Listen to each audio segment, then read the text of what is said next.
And I just could not get this off my heart.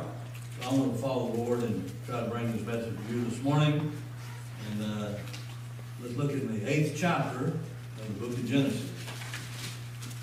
We're going to read verse 6 through verse 9. It says here, "And it came to pass at the end of 40 days, that Noah opened the window of the ark which he had made. He sent forth a raven, which went forth to and fro until the waters were dried up from off the earth. Also he sent forth a dove from him to see if the waters were abated or got lower from off the face of the ground. But the dove found no rest for the sole of her foot. She returned unto him into the ark, for the waters were upon the face of the whole earth. Then he put forth his hand and took her, and pulled her in unto him into the ark." Our Father, thank you for such a message. May you get glory and honor and praise in Jesus' name. Amen. I love to read the stories of the Bible. I love to read the stories of the kingdom. And today we have a wonderful story that happened many, many years ago after God decided to destroy the earth, because he had seen mankind upon the earth. He had seen the wickedness of man's heart. And when he saw the wickedness of man's heart, it grieved him that he had made man. The Bible says, repented it, made man. Again, it meant he was grieved. He was sorry he'd made man. And so he said, I'll destroy man and beasts from the earth. I'm going to destroy it. I made it. I'm going to destroy it. And so he proceeded to bring it to an end. And he did find one man. Only one. Of all that multitude of people that's on the earth at that time. Could find only one man. One man. Noah, it said, found grace in the eyes of the Lord. Amen. Noah was only one man that God saw and he found grace. God said, I love that Noah. That Noah loves me. That Noah does what I asked. That Noah does what I want him to do. And therefore, I'm going to save him. Him alone and his family of all the people of the earth. There was only eight people saved in that ark. And God had instructed Noah how to build it, what to do when he built it. And he took him 120 years to build it. And I'm sure that he tried to preach, because he was a preacher of righteousness. And I'm sure he preached and told people, as they come by to look at this big monument of a boat that no one had ever seen before, I believe he told them about what God was going to do. I believe he told them the judgment's coming, folks. Judgment is coming. It's on its way. It's going to rain. What's that? That word was not in the dictionary yet. Rain? What's rain? Well, that's water falling from the sky, but it had never done that before, because God didn't have a need to do it that way until that time, and then he let it rain. And God also broke up the great deep, the springs and the gushes of water down in the earth is flowing through there that you maybe get your well water from, or you get other waters from, that runs into the lakes and rivers and streams. So God went ahead and let Noah work and work, but he told him how to build it. It was a huge boat. And he told him what to put in it. Matter of fact, he told him together with all these different animals in twos, male and female. Because God had a plan after he destroyed it to replenish again. So he took and had picked out these animals. But the sad thing is, at that time he picked out the dirty and the good, the filthy and the bad, the dirty and the clean. He picked out so many dirty birds. The raven. The raven is an amazing bird. Black, dark, raven. eat about anything. And he picked this raven out, and so many of them, and put in the ark. He also picked out the dove. That dove is something special. I love that song, On the Wings of a Dove. On the wings of a snow white dove, God sent us his pure, sweet love. He sent us on that dove. And so God had the good and the bad in the ark. Even Noah himself was contaminated and his family because of Adam. Even though he found grace in the eyes of the Lord, he still had sin in his body. And his family had sin in their body all because of Adam. But he spared Noah and his family until one day that he sent the rain. All the 120 years. I'm sure when Noah got the fast little bit of pitch on that ark, everything else was in place. All the animals come in, took their stalls, and he had food for them. But 40 days it would rain upon the earth. And he did it. He started, what was that? Where did that come from?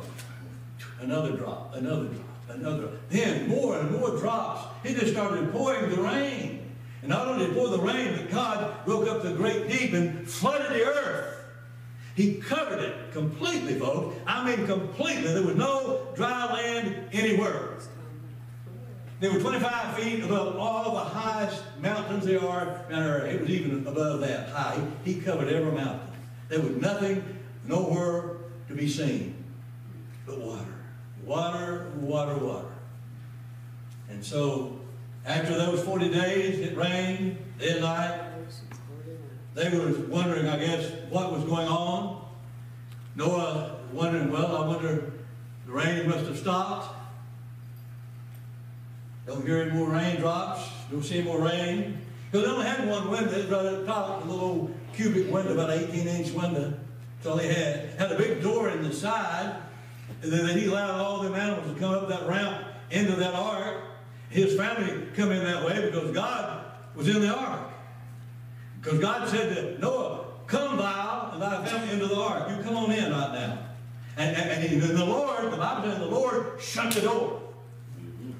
Amen. You got that picture? I mean, the Lord is in charge, folks. He got all power in heaven upon earth. He's on total control. And he shuts the door. Amen. It's shut forever at that time. No way to pry it open, no way to get it open, no way possible. And the rain came. And the floods came. Finally, that ark was even lifted up by the water to float. Didn't have no steering wheel. Didn't have no motor on it. Didn't have no props or propellers. God just took it right where he wanted to. God let it float and go different directions, different ways. And after 40 days, Noah wondered about if there was any land. Had that water gone down, had it recessed or abated, had it gone down any? Because I think he knew something, that God had a plan. Why would he have brought all those animals in if he didn't have a plan to let the water go down? And so he had a plan, and then Noah decided he would send out a couple of birds. A dirty bird and a clean bird. He sent the raven out. You notice the raven never come back? The dove come back because it couldn't find nowhere to put its foot down. But you see, I heard a preacher years ago, and I believe the Holy Spirit was in that, because I believe that's what happened. And you don't have no Bible for it, but I've got the Spirit for it. That raven, he could land on floating bodies. I was a scuba diver on the police department of Belgrade, Florida for several years. I had to go in to the lakes, the canals, Lake Okeechobee, and the canal, which is a big lake there, Okeechobee. And I had to recover drowned victims. And you can't see in that water. You can't see. It's not like you got a mask on, but you can't see nothing. It's as black as in a coal mine. It's as black can be in that water. All you can do, we were trained and taught, you have to use your hands. You have to go down and feel and try to find that body. And we would swim, and we would swim and swim and swim in those bottoms, trying to find stuff, find a lot of trash in the waters on the bottom, but all of a sudden you'd feel that body. And you knew that was it. So you grabbed hold of that body. And we had a vest on that had a little CO2 cottage on it, because it's hard to bring up that body and yourself too. You can swim a little bit, but you put that extra weight, and it's hard to do. You have to have weight to go down, and you have to release weight to go up. But we had a little tube where you pull that button and fill and inflate our thing up, and it would help us float to the top. And it just would get you up to the top and keep you straight for a while. And so I cannot tell you really how many dead bodies I've had to touch. How many babies. I remember getting a baby out of a car, a man, a woman, drunk, they had a little baby, little bitty baby. That baby was 2 months old. Little bitty baby. And it was night and went off of Highway 27, when it runs right through Burnside. Goes right through Bellblade, Pahokee, goes right through South Bay. We go right through South Bay. And they run off into the canal. I got down and found the car. And I reached in through the window. The car was up on its side. It was laid on the driver's side. It was down in the mud. There was about that much muck in the bottom of that canal. And the car was down like that on its side. And I could feel it when I was swimming. I can't see it. I'm feeling, and I feel what I know is the drive shaft. I said, that's the drive shaft. That's the wheel. That's the muffler. And then so I realized it was on its side, so I swam up to the top and started feeling around for the doors. And I found the window open. And this woman had real long hair. And it was like silk when I reached to find it. I got a hold of it. I said, what have I got a hold of? I can't see it, but I could feel the hair floating in the water. And I reached down and I felt her skull. And so then I proceeded to remove her. I pulled her out the window. And I took her up to the top, gave her to the ambulance people. Then I went back down because there's a baby in that car. And I was trying to find the baby. Could not find the baby. I searched and searched and searched and couldn't find the baby. I was so troubled. The last choice was to go ahead and hook the cable, because I took a rope down and called a lifeline. We take the rope down once we find the car, tie it to the car so we don't have to hunt for it again. We could travel that rope up and back. We got somebody on the upper end that we could pull it with and signal them what to do or not do. And so when I did that, I went down there and I couldn't find the baby. I said, well, I'll take the chain back down. So I got the record driver to unleash the cable, and I go down with the chain and the cable and go back to the car and tie it to the car bumper and underneath there real good. And I get back up and stand, and they pull the car out. When they pull the car to the top, it come up out of that bottom, and of course you can imagine it's full of water, and the window's down, and the water starts running out the windows and doors, and out the cracks and holes, and it runs out. And after it got all out, I went to the rear door and opened up the door. Some more water ran out. And it was full of muck, and I was filling in the muck trying to find the baby, and I come across something almost like that piece of hard wood, a little old hard skull. It felt like a little chalk doll, and I pulled it out and swam back to the top with it, and the ambulance had done gone. So I had to carry that baby myself all the way to the hospital, even though it was dead, deceased, to take it to the hospital for the morgue, for they pronounce it dead and take care of the proper things. But that was all because of alcohol. You say, it don't bother you. I've seen it kill so many people. Seen it kill so many people. And so the reason I tell you that is I want you to imagine with me, if you can, in Noah's day.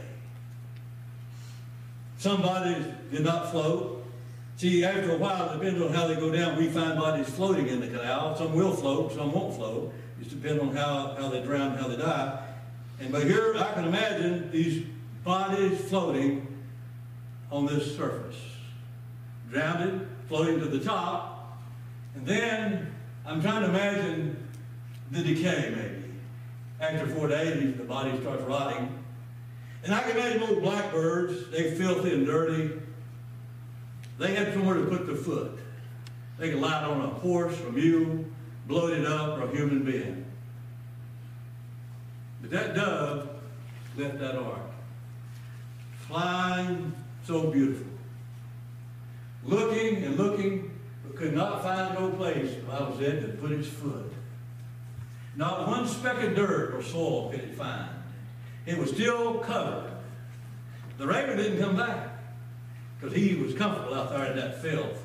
We got a lot of church members that leave the church. They backslide. They go back into the world. They get out there in that filth and stink, and they won't come back. And so here, and I looked at this story about the dove. I thought about that dove. She had wandered and wandered and wandered all over as far as she could go, trying to find land, and couldn't find it. She would not lie on that filth. Would not go that way.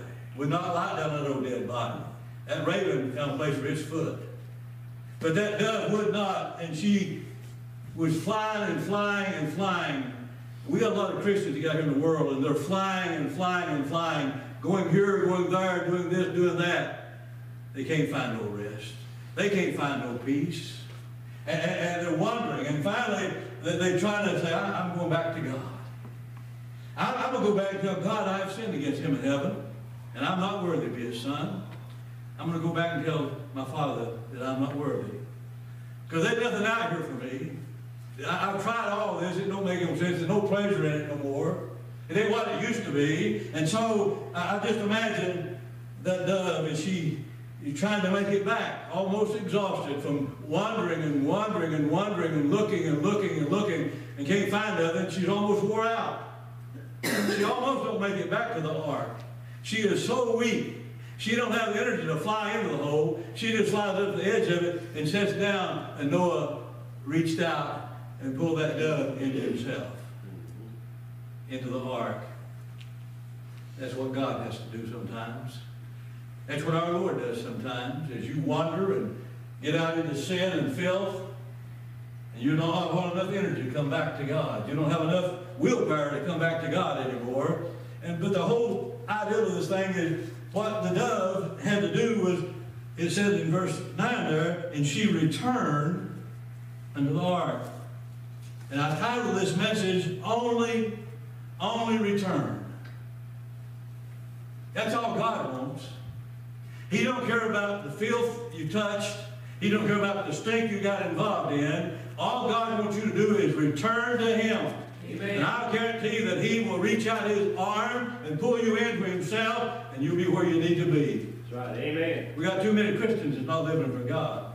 They need to return. That's the only thing God wants. You can't bring him enough money. You can't do enough work. All he says is just come on home. Come on home. Come back to me. And if you'll come back to him, he'll receive you in a heartbeat. He'll pull you into the ark where he's at, because he's the ark of safety. And that's all he wants you to do, is only return. Because I looked at this, and she was tired of wandering, and finally returns and finds this resting place. And I think about how she must have struggled to get back. And Noah been looking out for his dove. He'd been looking out every day. He thought, well, maybe she'll go out and find something and come back with an olive branch. Now we know she did later, but not this time. She didn't have nothing in her mouth or beak this time. He sent her out another time, then she came back with a little olive branch. He knew there was trees exposed now. The city was going down. But he was watching for her, looking for her all day long, every day, I think, until finally she come back. He was ready at all times to receive her. He probably stayed right by that window. Said, I wonder where my dove's at. I wonder if she's found it. I wonder if she's coming back. And God's sitting right now waiting on you to come back. I don't know what's in your way, what you've got to leave, but I'm going to tell you this morning, you ought to leave all that filthy stuff. Leave all that stuff behind and only come back to God. Return to him, the one that loves you, the one that forgave you, saved you, and cleansed you. You need to come back to him with everything in you. So only return is the message this morning. And so when I think about her and this little dove, and she's about ready to drop, but Noah puts forth his hand and kind of pulls her in, brought her into the ark. She didn't fly right in, but he just reached out. She was fearful, And too weary to do so, she flew as far as she could. And God sometimes lets you go a long ways. And when I look at this act of mercy was shown to this wandering dove. She was not scolded. I want that to sink in. She was not scolded for her wandering. He didn't say, well, why did you sit out all this time? Why did you sit out there and you couldn't get back on it? Why did you do that? No. He was so glad to see her, he just reached out with his hand and pulled her right in. He didn't go into her past travels and worries, and he won't go into yours either. He'll forgive you for whatever you've done. Amen. He'll pull you back into himself. The only thing he wants you to do is return. Return. Return. So you're seeking sinner with all your sin, he will receive you. Just return. Those are God's two gracious words. Only return. What, nothing else? No. No. Only return. Like I said, she had an olive branch at this time in her mouth. This time nothing at all. Just herself and her wandering. But it's only return, and she does return. Noah does pull her in. This wanderer, this fly, fainting one, dove as you are, just as I am, you come. So you imagine yourself to be black as the raven, with filth of sin, God says, come back to the Savior. Come back to the Savior. Every moment you delay, increase your misery. Your attempt to plumb yourself, and we got a lot of Christians trying to do that. Well, let me see. I'll get straight. I'll put on some good clothes, and I'll wash myself good, and I'll plumb myself. You know, a plumb, we carpenters, and I say we, there's a lot of carpenters here, we use a level, sometimes to level something or to plumb something. You know, you don't want to crook it too before. And so sometimes you plumb it up straight. And some Christians try to plumb themselves up, and all they need to do is just return to God and confess to Him, I have sinned. And God will plumb you right up. He'll straighten you right out and straighten you right up. So only return. Only return. So when I think about that, it won't work. Everything you try to do is all vanity if you don't come back to Jesus Christ. Come to Him just as you are. If you're running or hiding from God, then return as a backslider, with all your backsliding about you. Don't try to clean up. You know, there's so many people out in the lost world, and I was one of them at one time. I thought, well, I just need to straighten up and go to church. That's what the devil told me. If you just clean up, straighten up, and quit your drinking, quit your lusting, quit your looking at these women, and quit your talk, your filthy talk, if you just straighten up, you'll be all right. And I believed that for a while. But I never was all right until I finally come to Jesus Christ. Believed on Him and asked Him to have mercy and forgive me of my sins, and well, He showed them all to me. So come just as you are. Return, return, return. Jesus is waiting for you. He's waiting right now for you to come. As you sit in that pew, He's got His outstretched arm and hand to pull you into Himself. All He wants you to do is repent and come. You remember the prodigal son in Luke chapter 15? A father had two sons, old one and a young one. And the young one didn't want to wait on his daddy to die to get his inheritance. He knew he was going to get something, but the first son always got a third, 2/3, the other one just got the other, what's left. But he knew he had something coming. He had some kind of money out of all that the father had. He had something coming to him.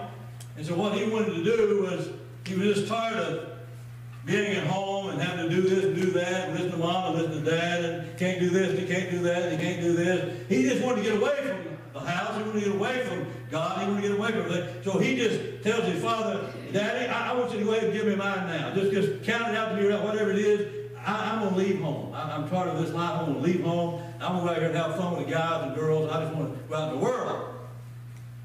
And so his daddy hated to do that, but his daddy loved him, and His daddy knew what would happen, I think, even before he done it. But he said, here it is, son. This is how much I figured out we come to you. And man, I don't know how big the stack was, but he kept shelling it out until he got his part. Well, he put that in his pocket. Out of there he went. And he went down to this far country. It's a bad country, that far country is. It's not the country you're used to. You're used to going to church and Sunday school and serving God and being around God's people, but he went out to the world. He went down in the world, and boy, he had the money. And people, I'm just imagining in my mind that, boy, when he went into the bars, if there was a bar or a saloon or whatever, I just imagine that he went in and he had money. People that's got money like people know they got money. You know, they like to brag on their money. They show it off in different ways. If I had it, I would be showing it, I'll tell you that. I would be showing it. But he was showing off, I think. Matter of fact, when he ordered whatever drink he ordered, he might have said, go ahead and set the whole bar up. I got the tab. I'll cover that. Man, shove that. Man, we like this guy. I mean, we go everywhere he goes, everywhere we're going to hang out with this guy. He got money. And he wanted to buy us some free drinks. So we're going to hang out with him. And so I could just imagine that that's how it went. That he was just so liked, and yet, boy, he didn't realize that stuff will run out one day. Uh-oh, what stuff? That money run out. Yeah, you spend it like that, it'll run out pretty fast. You go buying this, buying that, buying this. You may have had a lot of money, and all of a sudden you say, well, I want this, I want that, and I'll get this and get that. And if you can't have the money, then you'll go in debt for it and put it on the credit, and then you got to pay that. That comes due every month. Then you got to see, he was shelling it out. Boy, oh boy. He got down and out. He lost his money. He had no money. What do you do when you got no money? You got to go to work. You got to find a job. That's the way you get money, is you work for it. Unless somebody gives it to you, inheritance or something. But he couldn't get no more money, then got his part. Now he has to go to work. And he's a Jewish boy, and they don't like swine. They don't eat pigs now. They don't have no pork. They don't like that. And so he gets a job with a pig farmer. He got to feed the pigs. He got to clean the manure. I don't know if you ever have or not, but I have. We tried to raise some pigs one time. That manure is the stinkingest stuff. You can wash and you still can't get it off your hands. You can wash and still smell it on your fingers. That's the stinkingest stuff I've ever seen. But again, I can just imagine him in that old hog pen and around all them old dirty, filthy hogs and them messing, him trying to clean, trying to feed, and trying to keep shoving that stuff out. Whew, he got down and out. See, God sometimes will bring you to the bottom before he'll bring you back home. That's right. He'll bankrupt you, he'll break you, he'll cause you all kinds of misery, all kinds of problems, till you return back to him. Amen. And boy, that old boy finally come to himself. The Bible says he come to himself. He's here I am in this old hog pen, all this slop, and the servants back at my father's house, they just serve and wait on him, but they got bread to eat, and I'm starving. I'd eat this filthy husk from this corn that I'm feeding these pigs if I would have. Well, I tell you what, he said that he would fain gladly fill his belly with the husk the swine did eat. That's how bad he got. And now he comes to himself. He said, I'm going to go back home. I'm going to go back to my father. And I'm going to say, Father, I've sinned against you in heaven. That's who you sin against. You know that, don't you? You sin against the people here, and you sin against heaven. Against God in heaven. You sin against God. And all them beautiful saints that's going on. When you sin here, you sin against heaven. And so, I'm going to go back to my father's house, and I'm going to tell him, Father, I've sinned against you in heaven. No more will be your son. And just make me one of your hired servants. I'll just come and work like your servants do. And so he gets up. You've got to return. You've got to get up to come back to God. So he gets up. He leaves that hog pen. He heads back home. Dirty, filthy, stinking, no shoes. He's barefooted now. Was a rich young boy. He's barefooted now with nothing. Nothing. No money, no friends. They all left him. He got his money run out. They left him. And so now he's headed back home. I don't know how long the journey was. But you know what? The Bible tells us the Father was looking for him. I believe he come out every day on that porch and look over down hill. If he comes home, that's the way he left right there. He'll come back that same way he left right there. He'll come back that way. Every day, no son, no son, no son. And one day, amen, praise the Lord, one day he looks out and there his son comes. Filthy, dirty, ragged, and boy, he runs. Now, it was improper for a man to run in the old Testament days. Men didn't run. And especially older men wouldn't run. They wouldn't look down on the run. Young kids run. Boy, the father run. He ran to his son, dirty and filthy, and boy, put his arms around him and hugged him. Boy, and he said to them services, "This is my son who was lost, is now found. He's dead, now he's alive." He said, "Go and bring the best robe." Well, you know who the best robe was? It was the father's robe. The best robe in the house belonged to the dad, the father. And so he said, "You go and get the best robe and get some shoes put on his feet. And bring that ring, that covenant ring, that ring we've got, that insignia of our family. It's got a special ring on it that shows you belong to that family. You got that ring on that shows you belong to that family. You get that ring. You put it on his finger. You put shoes on him. And you put the best robe on him. Because now he's returned." That's all God wants from you. If you've got some filth out there with them old blackbirds, you need to get with the dove and come back home. You need to get with the dove and come back home. When I ask them to get a song, just as I am, I give you an invitation this morning to come back to God. Come back to God. Only return is this message today. That's all God is telling you right now. I want you to come back home. I want you to come back to me. You've left me, went out here in this world. You know it's no fun. You know there's no pleasure there. You've tried it all. You can't find nothing out there. So only come back to God. Some is left over different things, different reasons. Only God says, "I don't care about the reasons. I don't care why, what. All I want you to do is come back. Just come back home. Come to me. The Lord will He forgive you and cleanse you and take care of you." We got church members that got out in adultery, fornication, uncleanness, and all kinds of filth. Again, God said, just come on back. That's what this church has got to say. Come on back to you adulterers. Come on back to you liars. Come on back to you thieves. Come on back to you haters. You come back to God. So right now, if you're here and you want to come, this altar is wide open. God's standing there, ready to reach out and pull you in.